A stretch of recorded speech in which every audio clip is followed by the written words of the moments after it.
4 जून को लोकसभा चुनाव के नतीजे आने हैं और लोकसभा चुनाव के साथ 4 राज्यों के विधानसभा चुनाव भी हुए थे। उनमें से 2 राज्यों के चुनावों के नतीजे आज आ गए। अरुणाचल प्रदेश और सिक्किम विधानसभा चुनावों के नतीजे आज आए हैं और अरुणाचल में बीजेपी एक बार फिर भारी बहुमत से सरकार बनाने जा रही है। अरुणाचल प्रदेश की 60 सीटों में से 46 सीटें बीजेपी ने जीत ली हैं। राज्य में बीजेपी का नेशनल पीपुल्स पार्टी के साथ गठबंधन है।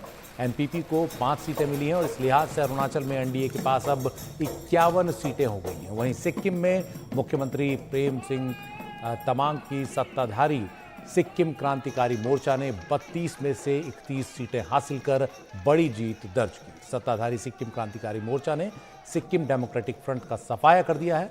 25 साल सत्ता में रहे एसडीएफ को इस बार महज 1 सीट ही मिल पाई।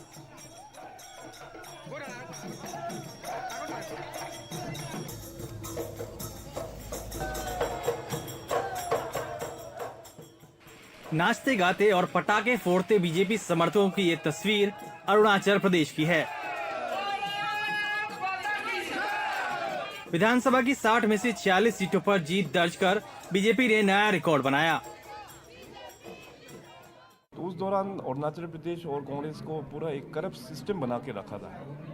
केंद्र सरकार से उस वक्त में कुछ जो भी काम लेके आना है तो विदाउट मनी कांग्रेस का जो गवर्नमेंट था वो वहाँ से सैंक्शन भी नहीं करता था। और बीजेपी इस पार्टी विद डिफरेंस, यहाँ में करप्शन का इवन सी तक भी नहीं चलता है यहाँ पे। अरुणाचल प्रदेश में भाजपा ने सड़क, पानी, बिजली या फिर राज्य को हवाई मार्ग और रेल मार्ग से जोड़ने का काम में एक फोकस जरूर किया था और इसके साथ साथ दूर दराज के गांव और जो बॉर्डर इलाके हैं वहां पे इंफ्रास्ट्रक्चर डेवलपमेंट के ऊपर भी काम किया। और इस बार चुनाव में शायद इसीलिए जीत और भी बड़ी हुई भाजपा के लिए। दूसरी तरफ कांग्रेस की बात करें तो उत्तर पूर्व में खराब प्रदर्शन जारी है। पिछले बार अरुणाचल प्रदेश में 4 सीट जीते थे, इस बार सिर्फ 1 सीट हाथ आई है। सिक्किम में सिक्किम क्रांतिकारी मोर्चा दोबारा सत्ता हासिल करने में कामयाब रहा। उसने 32 में से 31 सीटों पर जीत हासिल की। मुख्यमंत्री प्रेम सिंह तमांग ने रेनॉक और सोरेंग चाकुंग दोनों सीट पर जीत हासिल की है। सिक्किम डेमोक्रेटिक फ्रंट को सिर्फ 1 सीटें मिली। सबसे लंबे समय तक सीएम रहने वाले पवन कुमार चामलिंग ने 2 सीटों पर चुनाव लड़ा था और वे दोनों सीटों पर हार गए। फुटबॉल टीम के कप्तान रहे बाईचुंग भूटिया भी एसडीएफ की टिकट पर चुनाव हार गए। पवन चामलिंग जो हार गया, तो पवन चामलिंग तो 2019 में वो हार चुका था, लेकिन ये डेमोक्रेसी है, प्रजातंत्र है।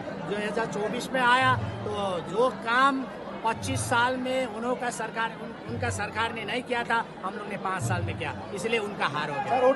जानकारों का ये कहना है कि नई नौकरियां और लाभार्थी एसकेएम की सरकार की सफलता का एक कारण है, मगर इसके साथ साथ प्रेम सिंह तमांग की सरकार सिर्फ 5 साल पुरानी है और सिक्किम में एंटी इनकम्बेंसी को आने में थोड़ा ज़्यादा वक्त लगता है।